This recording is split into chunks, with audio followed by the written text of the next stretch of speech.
தூத்துக்குடி மாவட்டம் குலசேகரப்பட்டினத்தில் நாளை தசரா திருவிழா கொடியேற்றத்துடன் தொடங்க உள்ள நிலையில் பக்தர்கள் இன்று முதலே குலசேகரப்பட்டின கோவில் குவிந்த வண்ணம் உள்ளனர். இதுகுறித்தான கூடுதல் விவரங்களோடு இணைகிறார் நமது செய்தியாளர் மணிகண்டன்.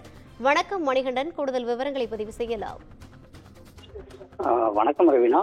தூத்துக்குடி மாவட்டம் திருச்செந்தூர் அருகே உள்ள உலக புகழ்பெற்ற குலசேகரன்பட்டினம் முத்தாரம்மன் கோவில் தசரா திருவிழா நாளை அதிகாலை 6 மணியளவில் கொடியேற்றத்துடன் கோலாகலமாக தொடங்க உள்ளது. இதனைத் தொடர்ந்து பக்தர்களும் மாலை அணிவித்து காப்பு கட்ட உள்ளனர். தொடர்ந்து பக்தர்கள் தங்களது சொந்த ஊர்களில் குடில் அமைத்து விரதம் இருந்து நாள்தோறும் பல்வேறு இடங்களுக்கு சென்று பல்வேறு வேடங்கள் அணிந்து காணிக்கை பிரித்து குலசேகரன்பட்டினம் முத்தாரம்மன் கோவிலில் செலுத்துவர். ஆகவே இன்றைய தினமே ஏராளமான பக்தர்கள் பல்வேறு மாவட்டங்களில் இருந்து வருகை தந்து கோவில் அருகே உள்ள கடற்கரையில் புனித நீர் எடுத்து வந்து கோவிலில் மாலை அணிந்து கொண்டனர். மேலும் பல்வேறு பகுதியிலிருந்து வருகை தந்துள்ள பக்தர்கள் அலகு குத்தியும் பால் குடம் எடுத்தும் புனித நீர் எடுத்தும் செல்கின்றனர்.